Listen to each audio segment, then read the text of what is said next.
Bismillahirrahmanirrahim. Assalamualaikum warahmatullahi wabarakatuh. Alhamdulillah. Wassalatu wassalamu ala rasulillah wa ala alihi wa sahbihi wa mawala. Wa la hawla wa la quwwata illa billah. Allahumma alimna ma yanfa'una wa anfa'na bima 'allamtana wa zidna ilma. Ikhwani wa akhwati fid din, kaum muslimin dan muslimat, al-musyahidin wal musyahidat rahimakumullah. Alhamdulillah, kita selalu bersyukur pada Allah Subhanahu wa taala atas nikmat yang Allah berikan kepada kita semuanya.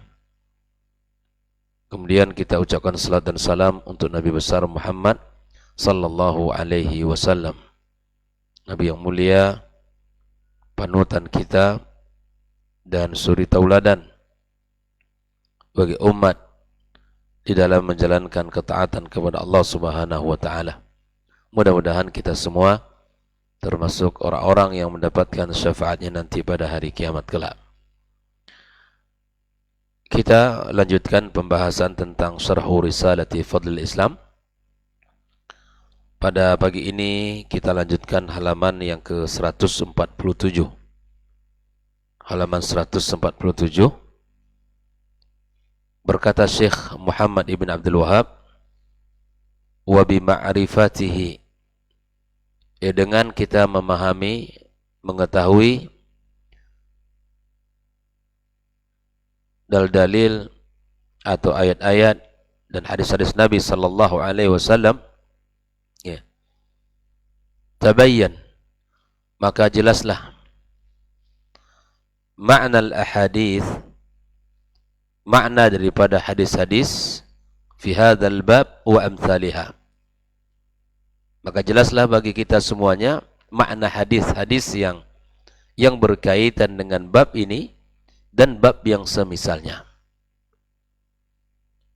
Lalu Syekh mengatakan wa annal insana, sesungguhnya orang-orang yang alladhi yaqra'uha wa asbahaha, sesungguhnya orang-orang yang membaca nas-nas ini, ayat-ayat ini, hadis-hadis ini, atau yang semisalnya, hadis yang berkaitan seperti hadis Hudzaifah yang sudah kita bahas pada pertemuan sebelumnya, wa huwa aminun mutmainnun, setelah dia membaca,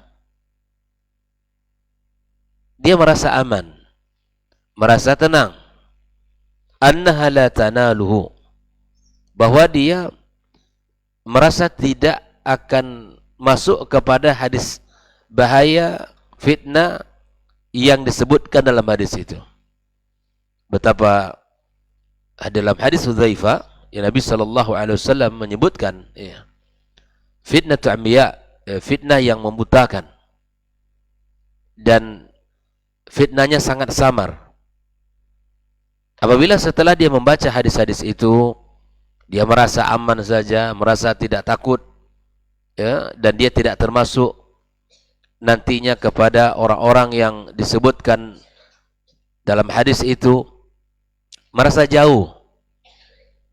Kalau hadis itu bukanlah peringatan untuk dirinya, merasa aman.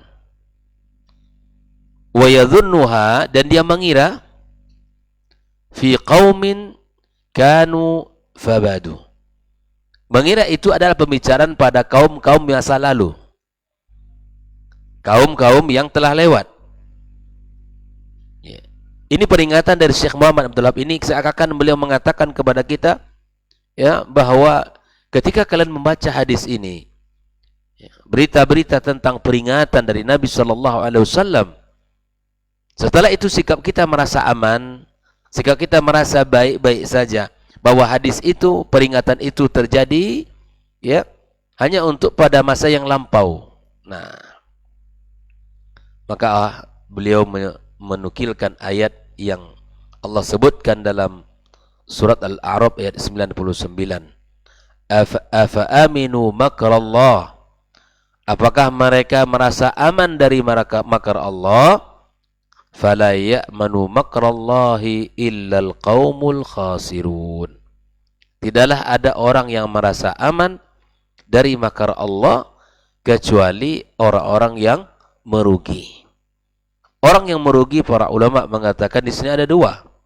Pertama, orang-orang kafir yang merugi, tidak beriman kepada Allah, tapi merasa aman, merasa baik-baik saja, merasa selamat dari azab Allah. Al-khasirun yang kedua, mereka orang-orang yang bermaksiat, yang selalu berbuat dosa, merasa aman saja.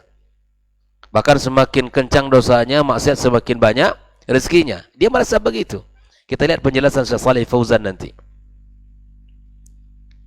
Nah, dalam ungkapan Syekh Muhammad ibn Abdul Wahhab ini, ya, menyampaikan bahwa orang-orang setelah membaca hadis-hadis tadi, ayat-ayat yang memberikan peringatan kepada kita tentang bahayanya di akhir zaman dan kemudian bagaimana samarnya keburukan itu, ya, sulitnya kita membedakan antara hak dengan yang batil, tetapi dia merasa aman saja. Ini hanya berlaku untuk kaum yang sebelumnya. Maka bagaimana Syekh Shalih Fauzan menjelaskan? Alladzi yaqra' hadhihi an-nusus wa amthaliha, yang membaca nas-nas seperti ini dan yang semisalnya, wa tafaqahu biha, dan dia memahaminya, wa ya'malu biha, dan kemudian dia mengamalkannya, yakunu ala tariqin najati, ya, maka dia berada pada jalan keselamatan. Tariqis salamah, jalan keselamatan. Orang-orang yang mempelajari hadis-hadis yang semisal, kemudian dia mengamalkan, memahami dan mengamalkan, maka Syekh Shalih Fauzan mengatakan dia berada pada jalan keselamatan. Wa ammal ladzi la yaltafit ilaiha, yang tidak peduli, ya, au yaqra'uha, tidak pula mau membacanya, tidak mau tahu dengan hadis-hadis itu, tidak mau ingin belajar dan tidak ingin membacanya. Walakin la yata'ammaluha wa la yatafaqahu biha fiha aw ya'man ala nafsihi minal fitan wal inhiraf. Yang tidak membacanya, yang tidak melihat, yang tidak mentadaburi, yang tidak memperhatikan, yang tidak memahaminya, atau dia merasa aman atas dirinya dari fitnah-fitnah dan penyimpangan, fahadha hariyun ayyakuna ma'al halikin. Ini orang, ya, lebih mudah masuk kepada kelompok orang-orang yang hancur dan binasa, lebih utama. Jelas. Kalau kita membaca dan memahami, mengamalkan, insyaallah jalan kita jalan selamat. Tapi yang tidak mau membaca, yang tidak mau mempelajari, tapi kemudian dia merasa aman, merasa baik-baik saja, merasa selamat dari fitnah dan penyimpangan, maka orang ini, kata Syekh Shalih Fauzan, ya, lebih utama masuk kepada kelompok yang akan binasa. Li'annahu lam ya'khudh bi asbabin najah. Kenapa demikian? Karena dia tidak mengambil jalan-jalan keselamatan, sebab-sebab keselamatan. Wa 'alal insan, kata Syekh Shalih Fauzan, hendaklah manusia ini alla yaghtara bi nafsi wala bi ilmi wala yaghtar bi dini. Kita tidak boleh, ya, kita tidak boleh terpedaya dengan diri kita. Saya sudah lama ngaji ini, teman-teman saya orang-orang baik semua, lingkungan saya lingkungan baik-baik semua, tidak ada kajian kecuali saya duduk dan ikuti. Ini bahaya. Wala bi ilmi, tidak boleh juga, ya, terpedaya dengan ilmunya. Ilmu saya sudah banyak, Al-Quran sudah banyak saya hafal, hadis Nabi sudah banyak saya fahami. Hari-hari pembicaraan kami adalah tentang ilmu, dan insyaallah sudah cukup ilmu saya. Maksiat di luar sana tidak akan tergoda, ya, maksiat konser-konser itu tidak akan merusak, ya, diri saya dan seterusnya. Wala bidini, dan juga tidak boleh terpedaya dengan agamanya. Agama saya sudah kuat, ya, agama saya sudah mantap, ini enggak boleh. Kenapa demikian? Kata Syekh Shalih Fauzan, ya, li'annal insana bashar, kita ini manusia, tetap manusia. Apa sifat manusia? Wa huwa urdatun lil fitan. Potensi terfitnahnya sangat mudah. Ya. Potensi terfitnahnya sangat mudah. Jadi nggak bisa kita mengatakan diri kita sudah saleh, diri kita sudah banyak ilmunya, sudah cukup, agama saya sudah mantap, nggak terpengaruh saya dengan orang-orang luar sana, bagaimanapun godaannya kepada diri saya, insya Allah saya akan kuat. Nah ini khawatir kita perkataan yang seperti ini ya akan berbalik padanya. Karena manusia itu tetap manusia, bagaimanapun dia hebatnya ilmunya, bagaimanapun dia bagus agamanya, dia berpotensi untuk terfitnah. Wal insanu dhaif, kata Shalih Fauzan, manusia itu lemah. Walihada kana nabiyuna sallallahu alaihi wasallam, maka oleh karena itulah Nabi kita Muhammad alaihi salatu wassalam yukthiru min qawlih, banyak membaca doa ini. Mari kita perhatikan, ya muqallibal qulub thabbit qalbi ala dinik, wahai zat yang membolak-balikkan hati, maka kokohkan hati saya di atas agamamu. Bayangkan, adakah orang yang lebih soleh daripada Nabi Muhammad? Adakah orang yang lebih bertakwa kepada Allah dari Nabi Muhammad? Adakah orang yang lebih takut kepada Allah daripada Nabi Muhammad sallallahu alaihi wasallam? Tidak ada. Tapi dia tetap meminta kepada Allah, memohon doa agar Allah bolak-balikkan hatinya ya di atas agamanya, agar Allah kokohkan hatinya di atas agamanya. Kita ini manusia yang sangat lemah, ikhwah fillah. Ya. Sangat mudah kita terpedaya dan sangat mudah kita tergoda. Kemudian Syekh Shalih Fauzan melanjutkan, wa qala Allah Ta'ala ya, warrasikhuna fil ilmi yaquluna amanna bihi kullum min indi rabbina wa ma yadhakkaru illa ulul albab rabbana la tuzigh qulubana ba'da idh hadaitana. Ar-rasikhuna fil ilmi, orang-orang yang kokoh dalam ilmu. Ya. Mereka mengatakan apa?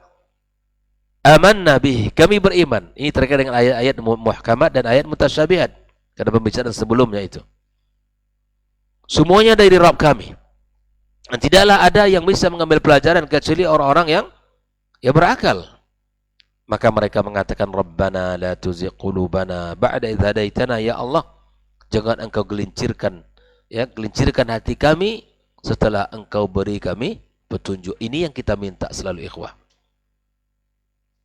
Jangan sampai kita tergelincir setelah kita mendapatkan hidayah, setelah datang kepada kita penjelasan, setelah datang kepada kita al-haq, jangan kita memilih yang batil. Ini yang kita minta, setiap hari minta kepada Allah. La tuzigh qulubana ba'da idh hadaitana.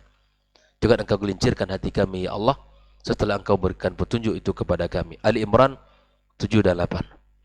Ar-rasikhuna fil ilmi yakhafuna min az-zay. Kata Shalih Fauzan, yang kokoh ilmunya takut dari penyimpangan, tergelinciran. Lidzalika yaqulu rabbana la tuzigh qulubana ba'da idh hadaitana. Fal insanu yakunu ala khauf. Hendaklah manusia itu selalu berada di atas rasa takut. Wa idza khafa fa innahu yabhath 'anil najah.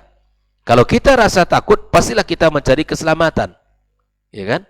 Dulu ingat di masa corona, waliyadzubillah, semua orang takut agar ditimpa penyakit corona. Apa yang dilakukan? Masya Allah, semua orang mencari jalan keselamatan. Vitamin dikonsumsi, dan orang jual madu sangat laku di masa itu ya, untuk vitalitas dan kemudian imun tubuhnya.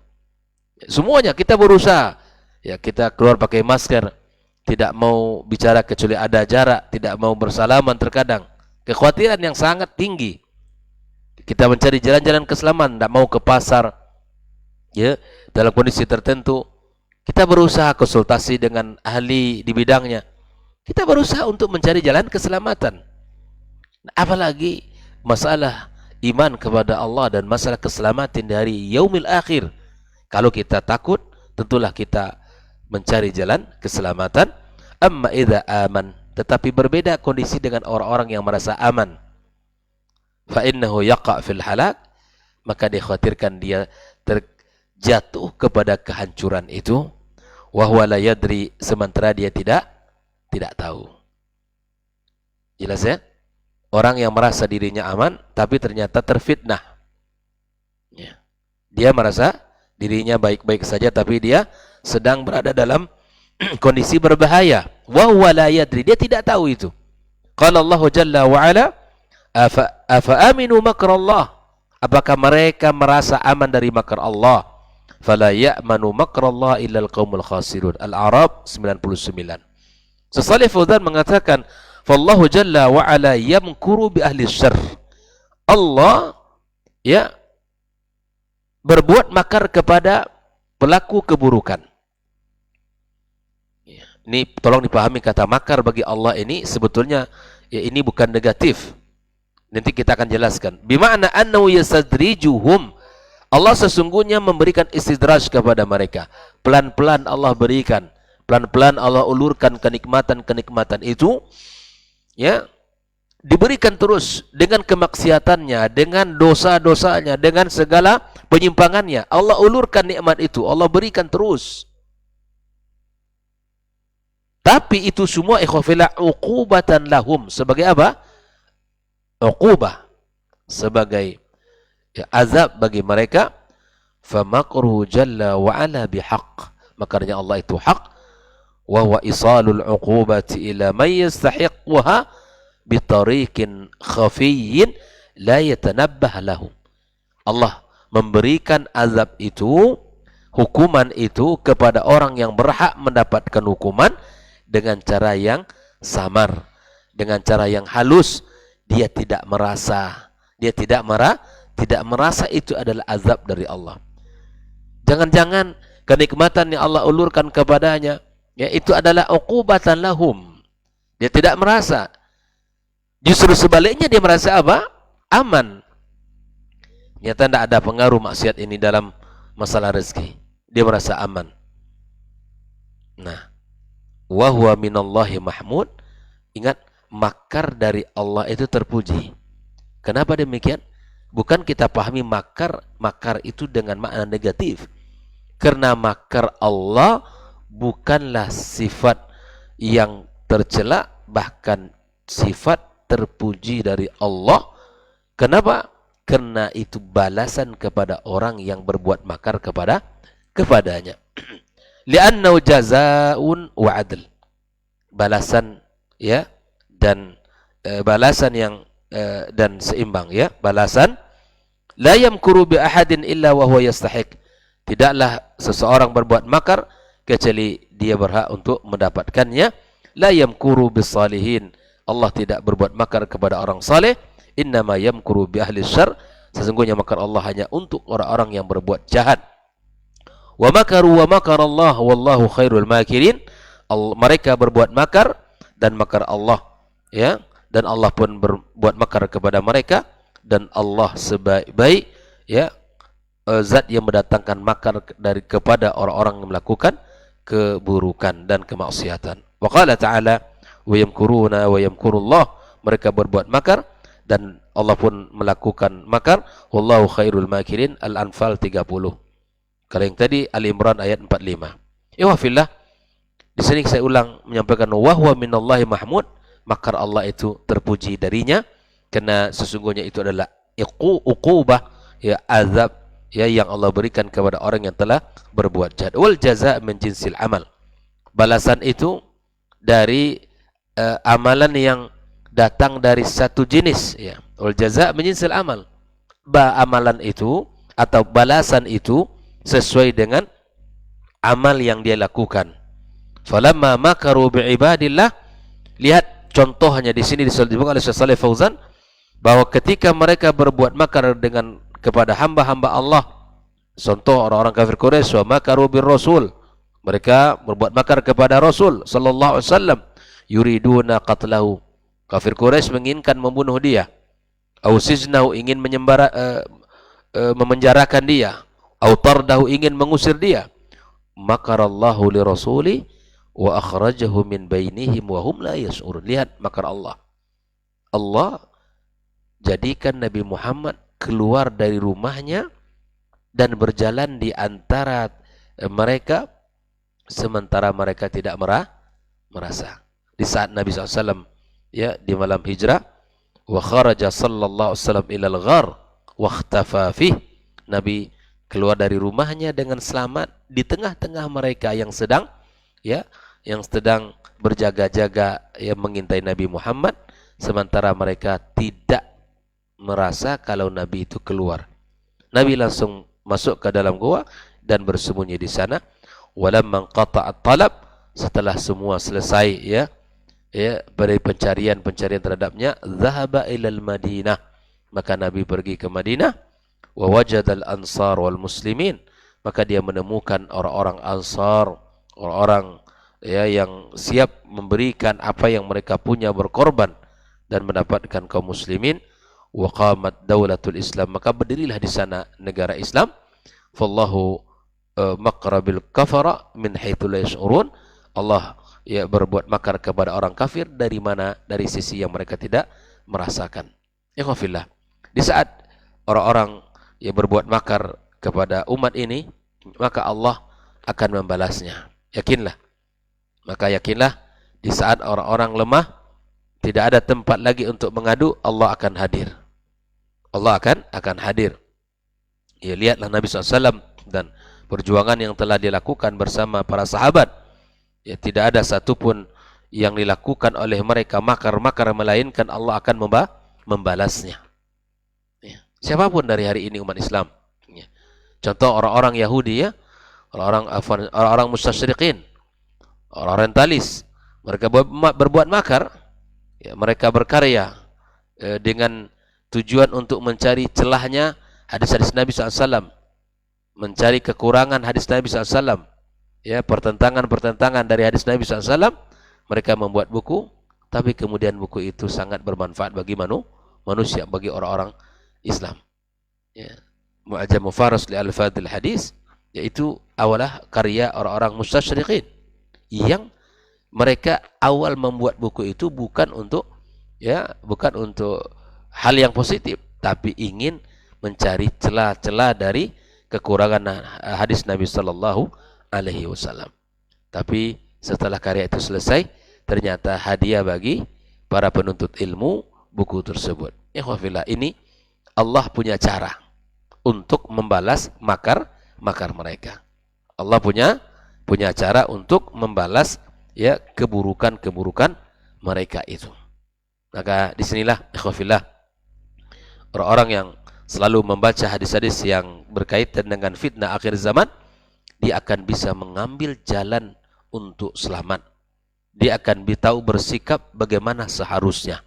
Tapi kalau tidak pernah membaca, tidak pernah memahami, maka akan timbul merasa aman dalam dirinya dan merasa baik-baik saja. Kekhawatiran itu faharihun ayyaqa'a ma'al halikin, maka nanti dikhawatirkan dia lebih mudah untuk masuk kepada golongan orang-orang yang hancur dan binasa.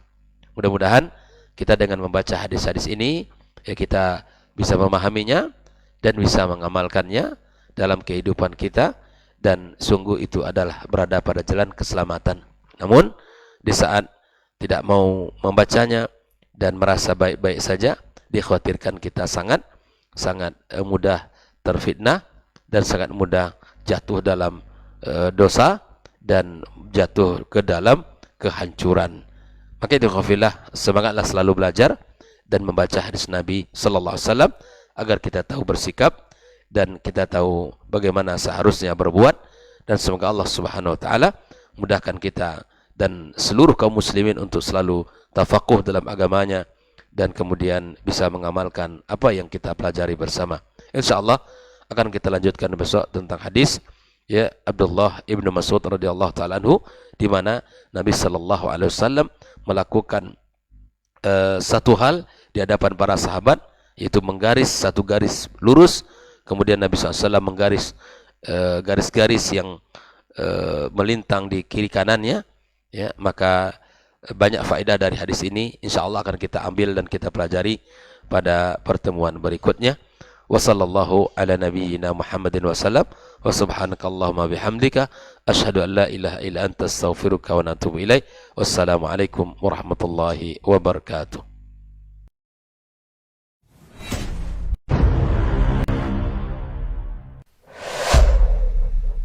Dunia dan seisinya ini bagi Allah tak sama nilainya dengan sebelah sayap lalat. Barang siapa yang beramal untuk akhiratnya, Allah akan cukupkan baginya urusan dunia.